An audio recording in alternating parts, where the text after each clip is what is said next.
Your Creative Push, episode 171. You might as well just go because you think you're driving the car, but really the wheel's moving and you're not really controlling it. It's just the forward motion that's the important thing.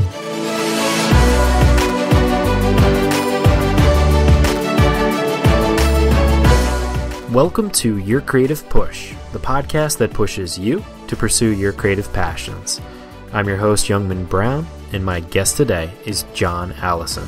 John is the writer and artist of the webcomics Bobbins, Scary Go Round, and Bad Machinery. Having launched Bobbins in 1998, John is one of the true pioneers of webcomics, and he has continued to evolve to remain one of the most popular webcomic producers today.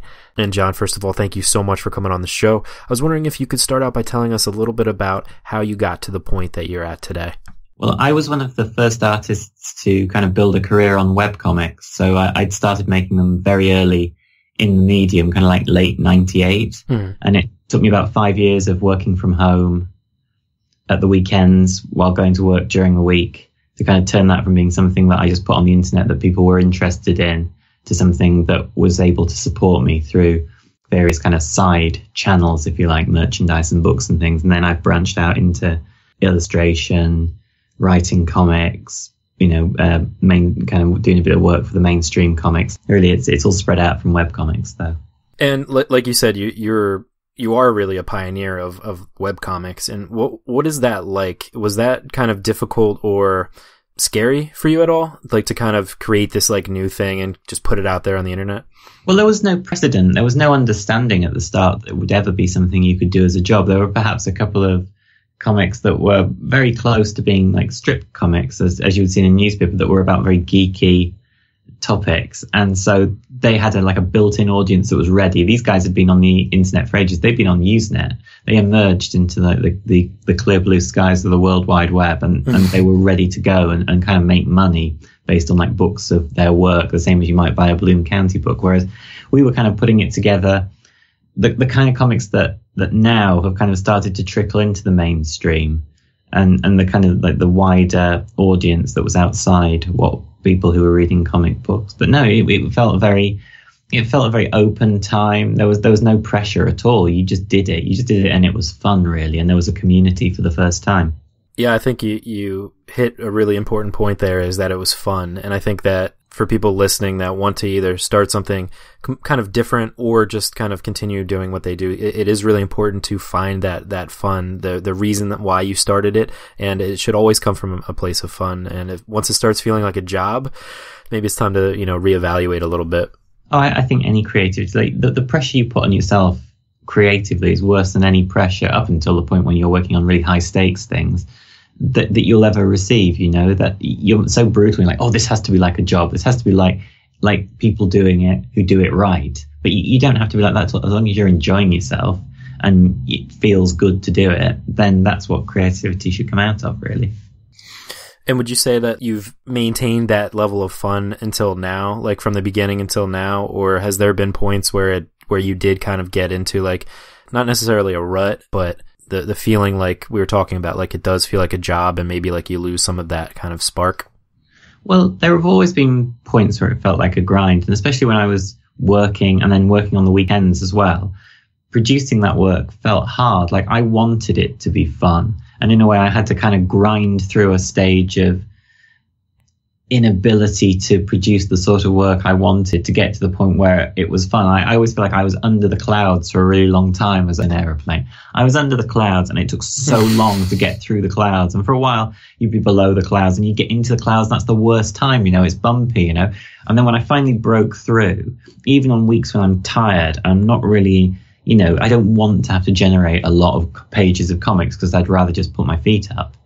It feels easy to do. It feels fun. And there are challenges involved with when it feels easy, because when it gets too easy, that's when you start to look for, you get restless. You get a little 7-year itch. But yeah, that definitely felt that it started fun, became hard, was fun again. And then there are layers of fun. It's like a swatch. You find new colors all the time. I love that. Yeah, and there's those peaks and valleys that I think everybody experiences, and I think it's just so important to get through those valleys whenever you do have that feeling where you kind of lose the drive and it starts feeling like a job, or it just doesn't feel as fun as it used to just push through that, like you said, to continue to grind through it. Because you have to know, like the one thing that somebody who's been doing it for a long time can tell somebody who's struggling is that these plateaus are natural. The points where you feel like all of a sudden, oh, hang on, no, wait, this isn't fun, or I'm frustrated with my own ability. It's only doing more that will get you through that. It's not stopping and going and playing on your Xbox or, or just looking at your phone all afternoon instead of drawing. It's only through doing it or stepping away and letting your subconscious mind kind of deal with the issues that you have with the work that will let you get back to that point of feeling good again, I think. Yeah, absolutely. And well, since you started Bobbins, I think you did 5 days a week, I think? Yes. Oh man. Well, when I started this podcast, I did 5 days a week, and after 100 episodes, I was just burnt out and I went down to 3, and now I'm down to 2. And I think I finally found that like point where I can still maintain like a normal lifestyle, but still be able to put out content. What advice would you give to people that first of all, was that like a self-imposed deadline, or was it just, you just pumping out content, so might as well put it out, 5 days a week? Oh no, I started and I wanted to do like a newspaper strip. I had no ability to do a newspaper style strip, and I'd never really tried, but I sort of thought a newspaper strip of Calvin and Hobbes or a Garfield is 5 days a week, and it's a letterbox shape. And I thought, well, this is what you do. You do 5 a week and people read it and they build up a relationship with the work. And these were all assumptions I made based on very little knowledge that happened to be right. And doing 5 was hard. It was really hard. I mean, I had a bit of a social life, but not a lot of a social life. I had enough of a social life to go out and like have a drink with my friends. I didn't have enough of a social life to actually be able to like sustain a relationship with like another person. So although I wasn't a shy and retiring violet, it was like, how do you keep certain things going? I spent a lot of time indoors when I might otherwise have preferred to have been out having fun. And I don't even know how I did it really now. I mean, I was in my early 20s when I started. And so there were times when it felt very, very hard to do 5 a week. And there were times when there's about a month in about 1999 where I remember I'm only 23. And I've thought, I can't take this anymore. And I can see that gap in the archive. And that's the only gap that there is like that, because I realized in that month I'd lost a lot of sort of self-worth through not creating. And I thought, hang on, this is a very valuable thing to me. And so that never happened again. So that's what brought you back to creating again, was the fact that it felt like you lost something? Absolutely. I felt I'd been doing it perhaps not even a year. I perhaps only been doing it for 9 months, and my audience must have been pitifully small. It could only have been a few hundred people a day who were reading the comic. And even that loss of that little bit of feedback from the audience, that sense of community, and also just the creating the work, when it was gone, I felt a hole straight away. I could have all the fun I wanted, but I could play all the video games I wanted, but at the same time, I knew I'd lost more than I'd gained. Interesting. Yeah, I mean, especially when you're creating so much content, especially when it's like a daily part of your life, it becomes a part of you. And especially when you're putting a part of yourself into it, it's like a child almost. It's like this thing that you've like nurtured and created from nothing, and now it's this thing that does have even 100 people that's a decent audience. There's people that are interested in it, and I think when you do lose that, you do lose a kind of a piece of yourself. Oh, absolutely. I recognize that it was perhaps the first thing of value that I'd created in my whole life.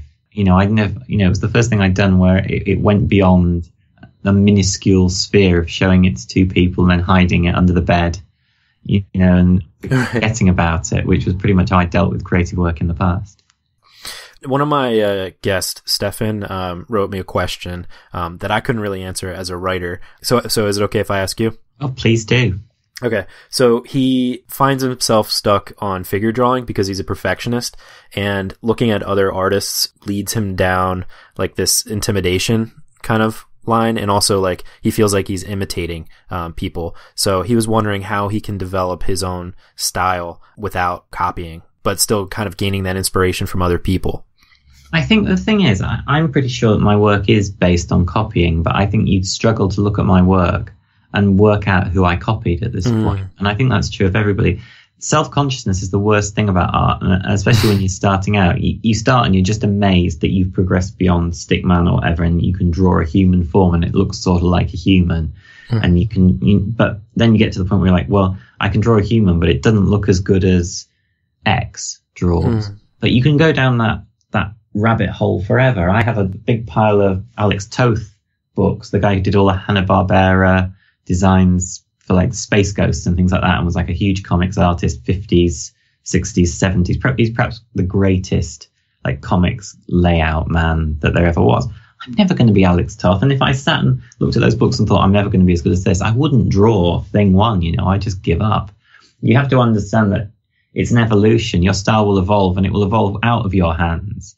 You can get hung up on figure drawing, and it's really important to be good at figure drawing, but you will never arrive at the point you think you're going to arrive at. You'll arrive somewhere else altogether, and you might as well just go, because you think you're driving the car, but really the wheel's moving and you're not really controlling it. It's just the forward motion that's the important thing. Right, that momentum. Yes, exactly, because the more you draw, the more you will surprise yourself. Creativity is a constant. You've got to keep surprising yourself, or you're not really being creative. And that surprise only comes out of producing work, I think. Yeah, I love that. Well, that's a really good answer. I think he's going to be happy with that one.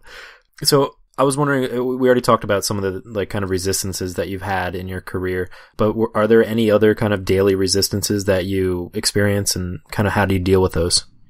I've honed the way I make things, because I've been doing essentially the same thing for about 18 years. Obviously, it's evolved during that time, and I do other things as well, but just the straight making comics pages, I've managed to train myself to get into almost a trance, where as long as things are quiet and I'm not worried about anything, which means sometimes just means walking away from wherever I am, I can kind of go there. So the resistances are all kind of external at this point. A guy drilling outside your window, or a baby crying if you were trying to write in a cafe or something like that. But internally, I think I'm very lucky in that I've found the kind of mental space where the stories come out of, and I can kind of go from there. And other resistances are just frustration with my own work, where I think this looks like it did a week ago and a month ago, and I was happy with it a month ago, and now I kind of want to get somewhere else, and I'm not exactly sure how I'm going to get there. But that just comes with time and working through it. Right, and sometimes that's a good thing. It's like a signal that, you need to kind of go a different direction. And I was wondering, how do you get in that? You mentioned a trance. How do you get to there? Because I think that what you're describing is kind of like a flow state, and I'm kind of obsessed with figuring out how to get to that, because of all those things that swirl through my head, things that swirl through people listening, their own heads. How do you get to that trance where all it takes is like an outside source instead of the internal?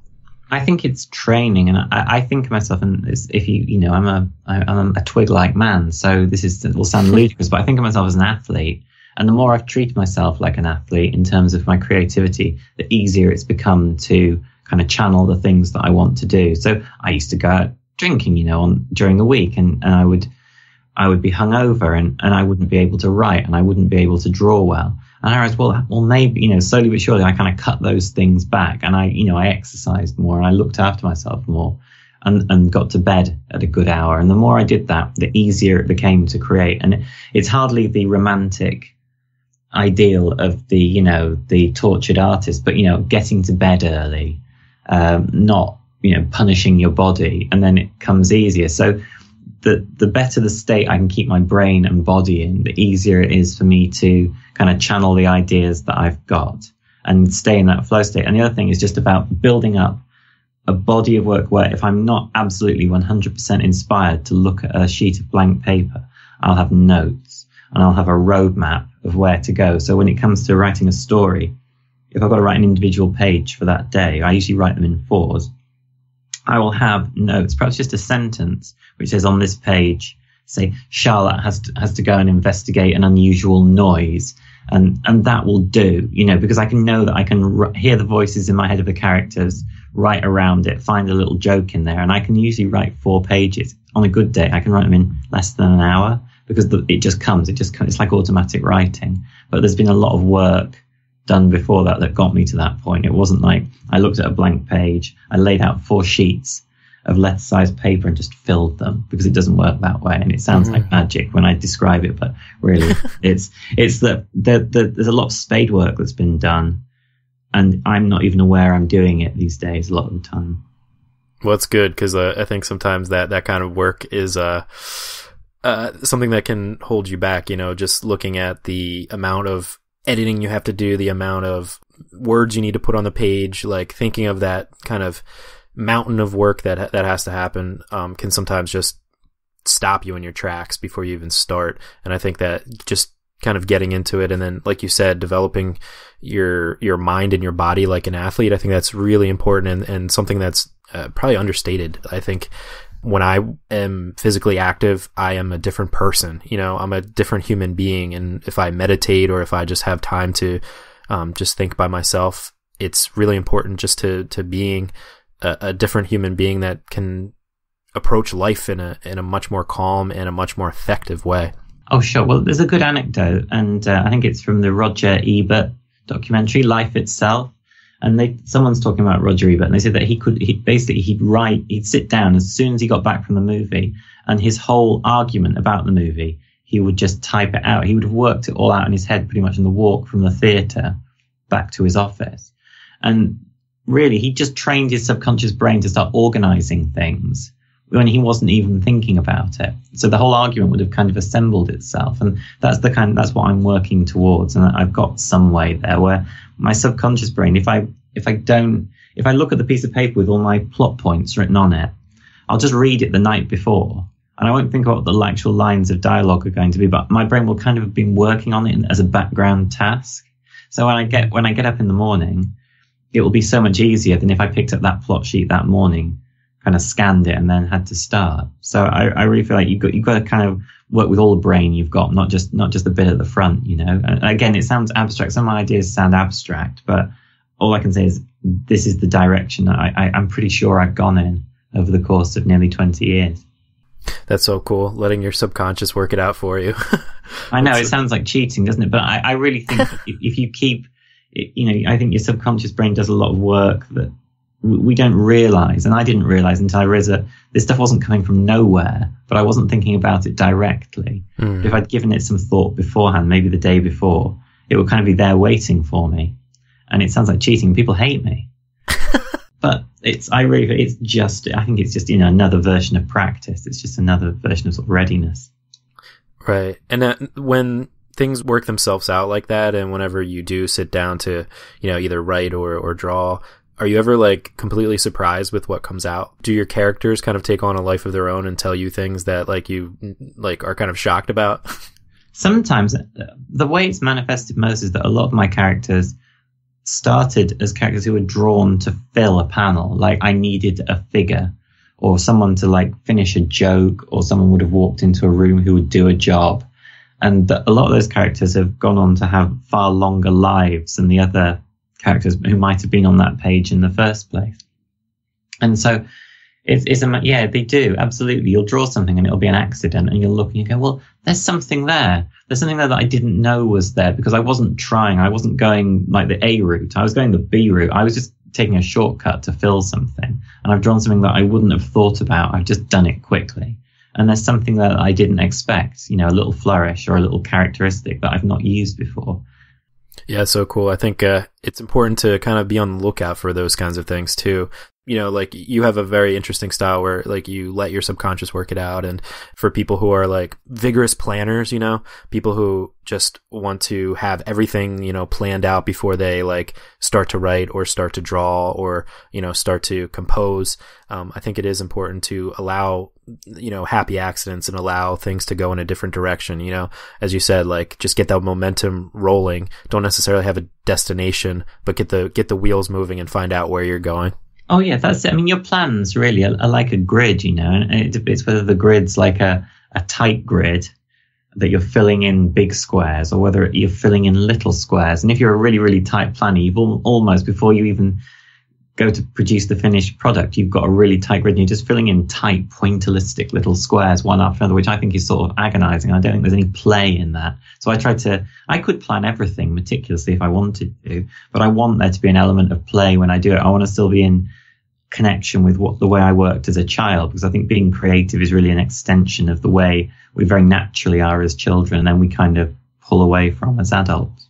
Yeah, and like you said, then if you have it all planned out and it's just kind of like filling in the things that are already supposed to be there, it does start to feel like work, like we were talking about before, and then you can get lost, and you can have like those 1 month gaps where you just kind of lose a piece of yourself. Well, it's tiring as well, because the joy of like creative revelation is the pleasure of this task. You know, inking thousands of pages is not, unless you are very, very zen, is not the pleasure of this task. The pleasure is in the revelations of things that you didn't expect to find. And if you don't leave yourself space to find those things, where's the joy? You know, you're just whacking moles. You're just playing Tetris. It's not, you know, these things are arguably fun, but also, you know, they're sort of rote tasks. So that's what I try to avoid. Absolutely.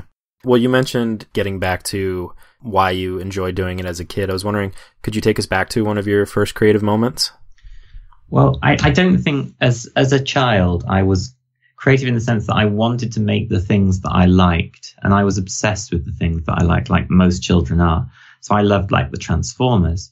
So I think the first comic book I made, my mum would cut the backs of Kleenex packets off to use for shopping lists. So we had a drawer full of these things, and they were about comic book sized. So I thought, well, that's what a comic book is. So I drew a little story, like 10 pages on these Kleenex boxes, and it would probably have been 9, I think. And then I think everything I did creatively over the next 5 years was just kind of me doing that, you know, with the paper your parents give you from work.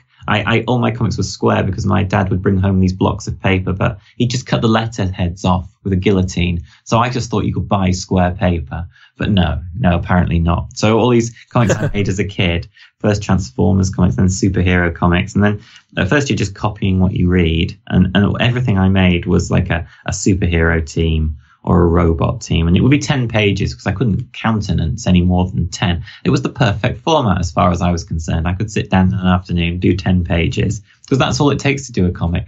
You know, an afternoon, obviously, 10 pages, and then kind of make a little pile of them.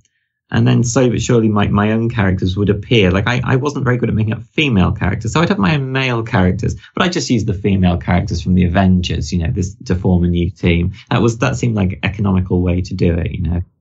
And then slowly but surely I eventually started doing my own thing, but God, I was slow. But it was always creativity, but it came in short bursts. Like there would only be maybe a month or two of the year where I'd want to do this, and then the rest of the year would go by. I was not meticulous and I was not diligent as a creative child. It was kind of in me, but it was also, oh, this is hard. Oh, the excitement's over now. I'm going to mess around for the remaining 8 months of the year. And then what brought you eventually back to wanting to do it for the rest of your life? Weirdly, sloth. Sloth was my enemy and sloth ended up being my friend. When I finished college, I'd done a journalism degree, and then I obviously, as we are frequently forced to do, I sloped back to my parents' home after college and looked for a job. And I didn't really want to do I had a little bit of money left over because I was quite frugal. And I didn't really want to have to do kind of like a crappy job. So in order to look busy for those couple of months while I was going on interviews and things, I started doing strip cartoons. You know, I thought, well, maybe I'll never have to work in office if I can sell like a newspaper strip cartoon. I can draw a bit, I can write a bit, and I never really tried it before. And so I just worked away at producing the 25 or the 30, I can't remember what it was, for like a submission packet, and sent them off. And then I put them online because I knew how to make websites because I'd worked for the college's online paper. And that, trying to look busy so that my mother would not send me out to work at McDonald's while I was, you know, looking for a job on a local newspaper, was what in the end gave me a career. So yeah, it was laziness. It was not wanting to have to go and work and flip burgers that meant that I ended up making comics. Well, good for you. I think a lot of people have a backwards story. They go to get the job, make money, and then, you know, forget about their passion, forget about that thing that they love to do until years later. So congratulations to you for getting there the other way. Well, it's all serendipity, because I only had a scanner because our heating broke in winter one year at college. And so our landlord had to give us a month's rent back. And I used that money to buy a scanner. If we hadn't had that winter where I sat wearing my bathrobe over my clothes with a hot water bottle tucked down the belt of the dressing gown, I wouldn't have had a scanner in order to have been able to scan those first comics. Because I don't think, because they were expensive then. I don't know where I would have found that money. And if I hadn't had parents who basically let me sit and draw comics looking like I was busy while I was applying for jobs, don't think I would have ever found that connection with like making art daily. So it was serendipitous, but at the same time, you've got to make those opportunities for yourself if they don't appear. You've got to recognize that they might not just come out of the blue, and you might have to make those little opportunities. I think I was just a strange character, to be honest with you, that's what I thought was a good way to look busy. We're big fans of serendipity on this show. So, but yeah, you're right. You also can't just like wait for serendipity to come. You know, you have to put yourself out there too and kind of seek that out. Oh, absolutely. Like the thing I regret the most was that I didn't start making comics 5 years earlier. So when I started, I was really good as opposed to really bad. If I'd been making comics from like the age of 15, you know, being good at drawing and practicing sketching, things that now I love doing, and drawing's like my greatest joy, really. But if I'd actually sat and just drawn from the age of 15, I'd have been a ninja by the time I was 21.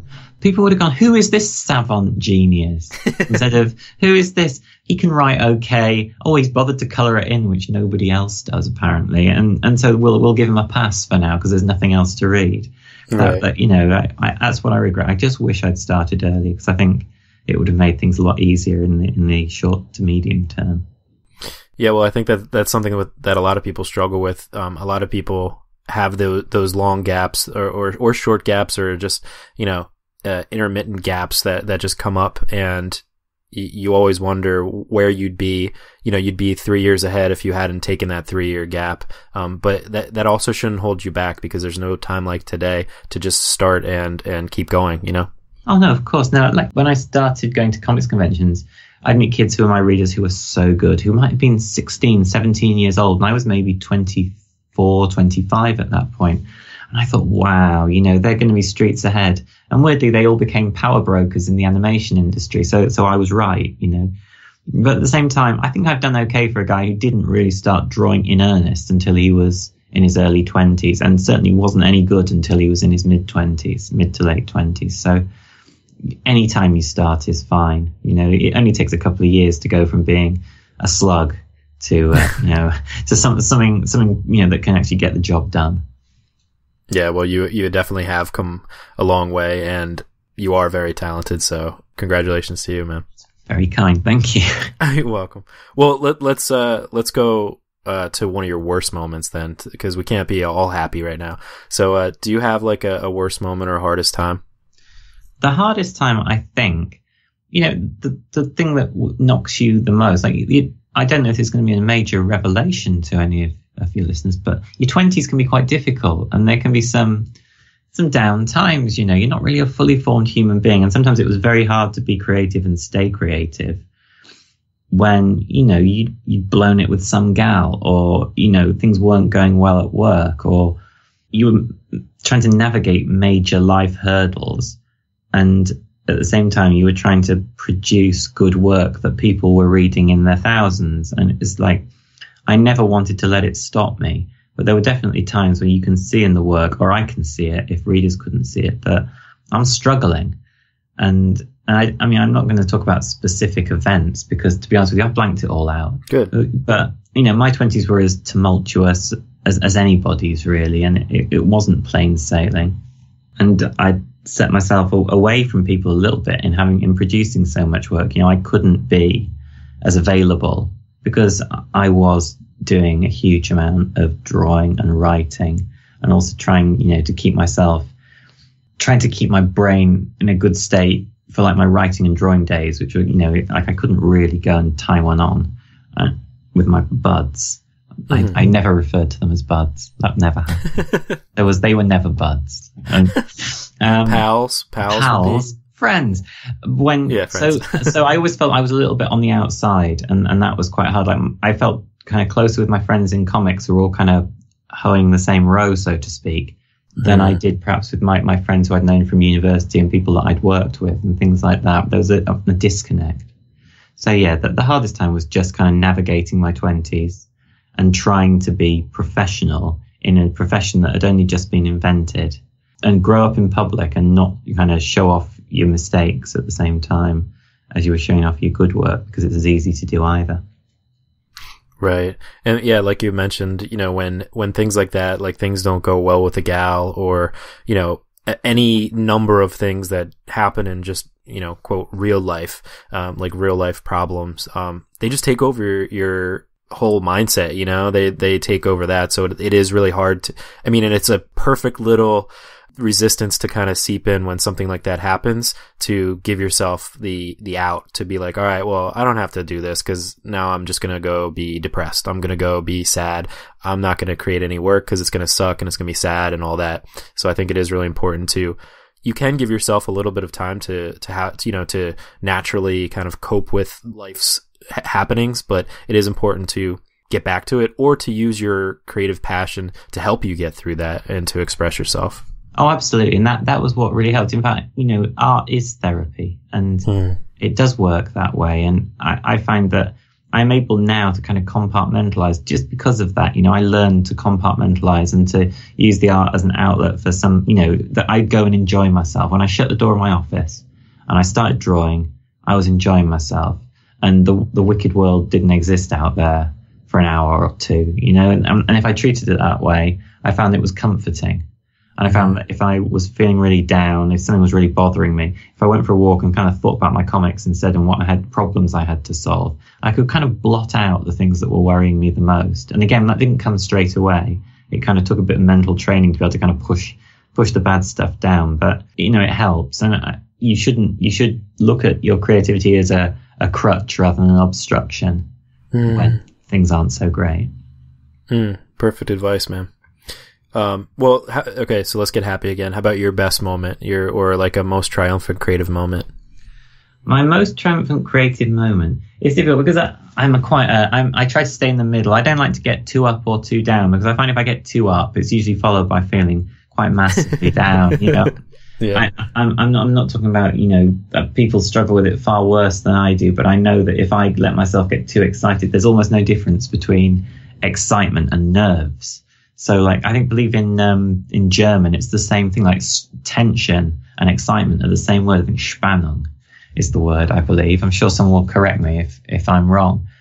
So, but my most triumphant moment is just purely the moments when I realized that I was capable of thinking on a level I didn't know how. When I came up with my series Giant Days, I'd been through a little bit of a difficult creative time. I'd come up with a new series that was based around children, Bad Machinery, and it wasn't as popular as my previous webcomic, and people were there was pushback against it, and I hadn't really experienced pushback in my career. And then I thought, well, I'll come up with a second series. I'll come up with something that, you know, is more relatable and is a little bit closer to my previous work. And I came up with Giant Days, which was is a college series about, like, one of the characters from my comic Scary Go Round, and she goes to university and makes friends. You know, it's a very simple premise.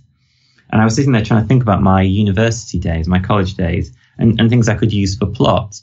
And the more I thought about it, I went kind of deeper and deeper into it. And there was a point, when I say this, people think I've gone goofy.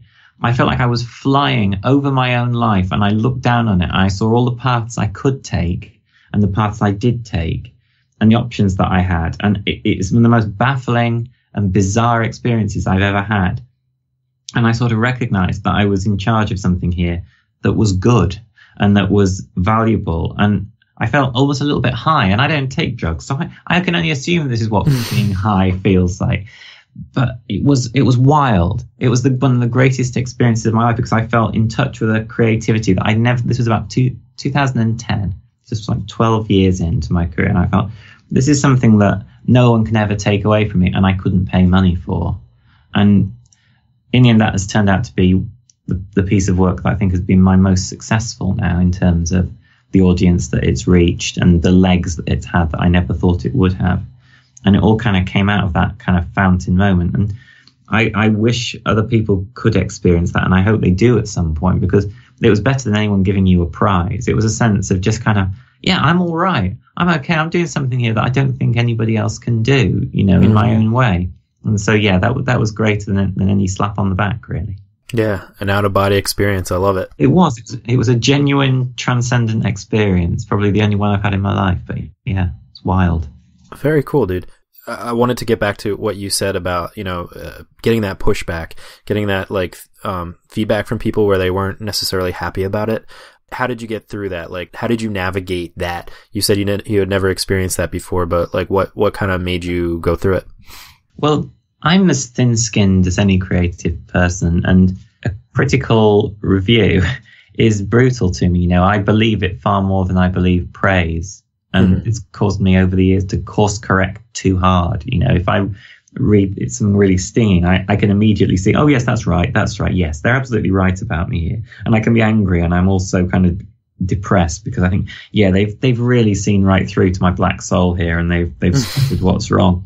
And I've got better over the years at kind of parsing that carefully. But no, when people didn't like it, I thought, right, well, this is just wrong. This isn't working at all. And it was hard because it was a new format, and it was hard. I was writing 120-page stories, which I'd never tried. I think 40 was perhaps the longest storyline I'd done in comics beforehand, just the equivalent of a couple of comic book issues. And I was suddenly writing these long stories, which were meant to be books, which I hoped to sell to a publisher as, kind of chapter books, in individual cases. I mean, it was hard. It's been hard, really. It's been a constant story of course correction with this particular project, where I'm never too sure whether I'm right or wrong, or whether I should ever have done it as a webcomic in the first place. But I love the characters and the setting. So as much as the commercial, business-minded person in me goes like, maybe this wasn't the best idea you ever had, and you had the best idea you ever had after it, and that worked really well. Why are you still doing this? The other half of me says the esoteric path is more interesting, and trying to perfect something that's kind of iffy has created a lot of work that was interesting in a way that perhaps just doing what I do naturally and very easily might not have done, if that makes sense.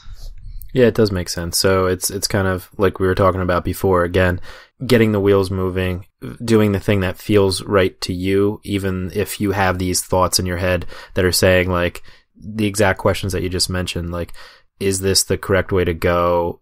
Does it matter that people aren't initially all for it? And is it more important that it's something that I want to do and put myself out there? I mean, the question is sustainability. I can barely say sustainability, let alone achieve it. No, the question is sustainability. There's like a needle, and once you dip below into the red of sustainability, when you look and think, maybe this isn't going to support itself, that's the time when you've got to set childish things aside and say, well, maybe I need to think about something different. But I had the benefit of an inbuilt audience left over from my webcomics work at kind of the peak of webcomics, when, pre-social media and things like that, when this was very much a habit for people in the way that now the readership is more hardcore. But I had that inbuilt readership that would sustain it, and would sustain it through a difficult period, and could, accept the kind of sloughing off of people who didn't understand exactly what it was. And subsequently, a lot of those people have told me that they came back to it. But I think it was sustainable. It wasn't going to be a mega hit. I looked at it and go, this isn't going to enjoy the big leaps of popularity that my previous work did, because it's just not as broad. It's not as broad in its approach, and it doesn't appeal to quite the same people. But at the same time, there's better work in there, and that's recognized as well. So they can't all be, like super smashes. You've got to accept that some things are going to have a narrower but perhaps more appreciative audience. Right. And sometimes you can throw the audience out the window. Sometimes it's all about what you want to do as a creative person, what you want to do as an artist, is, this thing that's on your mind that you kind of have to get out of you one way or the other, or else you're going to regret never doing it, never putting yourself out there. Oh, absolutely. It's a betrayal of yourself if you're not willing to put something out there. The question is one of volume. How much of that do you want to put out there? If if you're really into just like modeling things out of yogurt pots, you might have to accept that while the yogurt pot thing is going to find a small and loyal audience, it may not be able to keep you going forever, and it's going to have to be balanced against perhaps your more popular line in just straight whittling. Right. Makes a lot of sense. Well, then when you do have these numerous things kind of going on, numerous projects that you want to dip your toes in, sometimes at the same time, like, do you have a formula then for balancing your time? Just careful planning, just carefully writing in your diary, I'm going to write this today, I'm going to do that today. I'm lucky in that because I can pretty much rely on my brain. I know that if I say, I'm going to write this here, here, and here, and I'm going to draw this here, here, here, and here, at the end of the week, I may be pretty tired, but I know I will be able to achieve it. Just don't take on too much. Just don't logjam yourself, because then it will become a grind. Then what's the point of, it's joyless. Don't ever let it become joyless. If that means, baking an afternoon off to go to the movies or something, and then you come home and work, but you worked hard all morning, go and watch a movie in the afternoon and sit down for a couple of hours in the evening and do a bit more. Just don't run your brain into the ground is my system. Yeah, definitely grind, but don't burn yourself out. That's right. You can do a lot of work, and you can do a lot more work than you ever imagined you can, but don't do it all in a row. Don't just smash yourself to pieces and then pick yourself up at the end of a very long day. You don't have to work 8 hours in a row and then just lie on the floor. You can put an hour in there for a walk or a couple of hours to meet someone for lunch and kind of recharge your brain, and you'll feel so much better. When you sit down, even if you're working till 10, 11 at night, if you started at 9 in the morning, if you took a couple of hours in the day rather than a couple of hours in the evening, just kind of slumped in front of Netflix, it's usually worth more. Absolutely. Yeah, that reward is so much more juicy when you've actually put the work in. That's right. What you just mentioned kind of goes back to what you were talking about before, about like in your 20s, just putting in so much time into your work. Do you feel like you have found that balance then to be able to successfully have that marriage of doing hard work, but also giving yourself that time for, social aspects with friends and family? I do now. Yes, I do. I think I had to. I looked at myself when I was about 32, 33, and I realized that I couldn't live a life of just kind of like monastic toil. I realized that I had to give myself, it wasn't going to be much of a life. I didn't want to be one of those kind of fossilized guys in his mid 40s, still like kind of grinding out the comics, because you're shutting yourself off from a lot more life and a lot of things that could be very valuable to you creatively as well if you just shut yourself away. So I don't ever want people to think I was a hermit, but I certainly didn't go out as much as other people. And part of that, I was like how I'd been since I was a kid, but I knew that I wasn't getting the most out of life, and I realized that a change was necessary. Well, congratulations then for finding that balance. It's always a tough thing to find, yeah. It's always a struggle because, work will absorb every minute of the day you have if you enjoy your work. But you have to kind of, at some point, you have to go, well, maybe I won't do absolutely everything that I would like to do, and I'll actually let myself grow as a human being as well, and that's important for your work too. For sure. Before we get to the final push, I was wondering, do you have a greatest inspiration, or even like a favorite book or YouTube clip or anything else that you draw inspiration from? Well, I think I mentioned earlier that the last year or so, I discovered the work of Alex Toth, who I knew who he was, and I always thought of him as the kind of guy who kind of drew like Dick Tracy looking guys, real chisel-jawed things. And IDW Books put out a 3-book mega kind of retrospective of his work, one of his animation work, one of his comics work, and one of his illustration work, I guess, is the best way of putting it. It doesn't break down quite that way. But these books are literally like a Bible of great drawing and how you do things. And Toth wasn't a great guy. He was a real kind of irascible man who didn't get along with anybody. And I would never recommend anybody mimic him personally speaking. But in terms of a work ethic and desire to look outside simply comics and animation and to study everything and be able to draw everything, you'll never find a greater font of inspiration than the work that's in those 3 books. Or I don't think I will, certainly working in comics anyway. It's all there. The books are called the Genius series. It's Genius Illustrated, Genius Isolated. I'm just looking over at my desk. and I think Genius Animated. And I would recommend them to anybody who wants to do what I'm doing or just wants to see a picture of somebody who's about as creatively driven as anyone you could imagine. Alex Toth. Okay, we'll have that linked up at the show notes page at yourcreativepush.com/John Allison. John, it's time for the final push. And this is where I ask you to reach through the microphone and grab the shoulder of one of the listeners that you've already really inspired today and just give them your best words of advice and really push them to pursue their creative passions. I think the thing I would tell them is not to be afraid. I've done portfolio reviews and I've looked over work.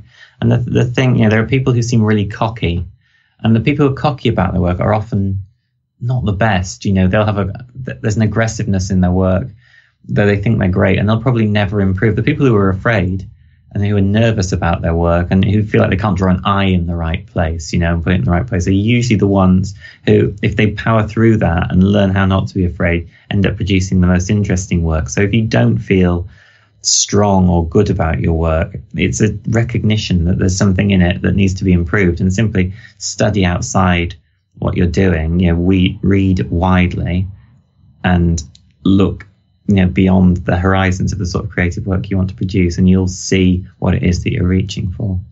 I love it. Yeah, use that fear not as something to stop you, but something to kind of propel you forward, to learn, to figure out what it is that you're actually.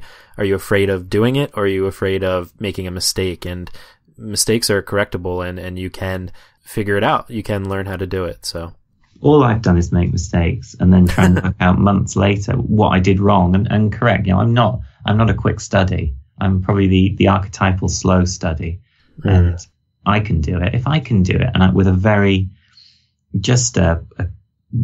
real low idea of what was good, and somehow managed to make a life out of it, then anybody can. I genuinely believe anybody can. John, thank you so much, man, for coming on the show today and for giving us that push. I really appreciate it, man. It's my pleasure. Thank you. Of course. And you can find John at his website, scarygoround.com. On Twitter, he is Bad Machinery. And we will have links to everywhere else you can find him at yourcreativepush.com/John Allison. John, thanks again, brother. Thank you. I thank you to John for coming on the show. So many good insights. And I just want to read you a couple quotes that he said, just to reiterate them, because I think they're so important. He said, you'll never arrive at the point that you think that you're going to arrive at. You'll arrive somewhere else altogether, so you might as well just go. You think you're driving the car, but the wheel is moving and you're not really controlling it. It's the forward motion that's the important thing. And I think that this is a theme that keeps coming up. It's so important that all that really matters is that you put in the work. It's so easy to get stuck because you don't know the final destination that you want to end up at, and you don't know how you're going to get there. And there's no way to plan out your path, your course, to figure out exactly where you want to end up and kind of plug that into the GPS of your car, and just a course will be laid out for you. A path will be laid out for you to get there. That doesn't happen. So you just kind of have to put the pedal to the metal and figure things out along the way. And as you're along your way and you get some criticism maybe, that's another thing that can definitely stop you in your tracks. And I want to read another quote. John says, "I'm as thin-skinned as any creative person, and a critical review is brutal to me. I believe it far more than I believe praise, and over the years it's caused me to course correct too hard." And I think that's so important, because so often just that one negative comment or that one criticism just infiltrates our brain and our creative process like a virus. And it's important to listen to criticism, and it's important to analyze what people are saying if there is some value in what they're saying. But it's also so important to treat those comments for what they are and not let it overtake your navigation system, if we want to keep going with this analogy, to not let them control your creativity. You're in the driver's seat, and while we've already established that you don't necessarily know exactly where you're going, it is important to not veer off in a path that is not your path. Keep doing what makes you happy. Keep doing the thing that brings you closer to that kind of out-of-body experience that John was talking about. about being able to kind of float over your work, to see the importance of it, and to see how much value you are putting out into the world. But that's all I've got for you today. My thank you to John. Again, you can find everything we talked about at our show notes page at yourcreativepush.com/John Allison or yourcreativepush.com/171. Hopefully you were inspired to go and get your work done, so go and get it done, and we will be here for you on Thursday if you need the push again. I love you all, and we will see you then. Bye.